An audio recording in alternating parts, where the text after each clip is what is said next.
నిన్న రాత్రి డల్లాస్పురంలో దిగే వరకు నేను తెలుగు వారికి 2 రాష్ట్రాలు మాత్రమే ఉన్నాయనుకున్నాను. కానీ నిన్ననే తెలిసింది టెక్సస్ రూపంలో, నిన్నటిదాకా 2 రాష్ట్రాలు అనుకున్నాను కానీ నిన్న ఎయిర్పోర్ట్లో అర్థమైంది మనకు 2 కాదు 3 రాష్ట్రాలు ఉన్నాయి టెక్సస్ రూపంలో. ఇక్కడ నుంచి దగ్గరలోనే గంటర్ అనే ఊరుందంట. ఒక తమ్ముడు చెప్పాడు నాకు, అన్న అది గంటర్ కాదు గుంటూరు అయిపోయింది, మన వాళ్ళందరూ అక్కడే ఉన్నారని చెప్పినాడు.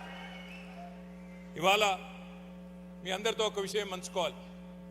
బీఆర్ఎస్ రజతోత్సవ సంబరాలు అట్లాగే తెలంగాణ అవతరణ పండుగ చేసుకోవాలి అమెరికాలో అనుకున్నప్పుడు మరి అందరూ ఏకగ్రీవంగా మా ఎన్ఆర్ఐ మిత్రులు సూచించిన నగరం డాలస్. ఇవాళ ఇన్ని వేల మందిని ఇక్కడ చూస్తుంటే ఇప్పుడే నేను పెద్దలు జగదీశ్వర్ రెడ్డి గారికి గంగుల కమలాకర్ గారికి చెప్తా ఉన్నా, ఇన్ని వేల మందిని ఇక్కడ చూస్తుంటే ఈ ప్రాంగణం లోపలికి వచ్చిన తర్వాత మాకు అమెరికాలో ఉన్నట్టు లేదు, హైదరాబాద్లో ఎక్కడో ఉన్నట్టున్న తప్ప అమెరికాలో ఉన్నట్టు మాత్రం ఎంత మాత్రం లేదు. అట్లాగే ఈరోజు కొత్తగా రాష్ట్రం ఏర్పడిన తర్వాత జరిగిన కొన్ని సందర్భాలు కూడా నాకు గుర్తొస్తా ఉన్నాయి.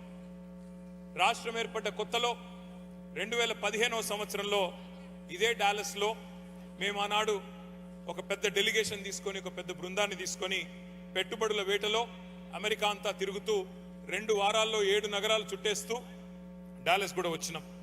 అప్పుడప్పుడే ఏర్పాటైంది రాష్ట్రం.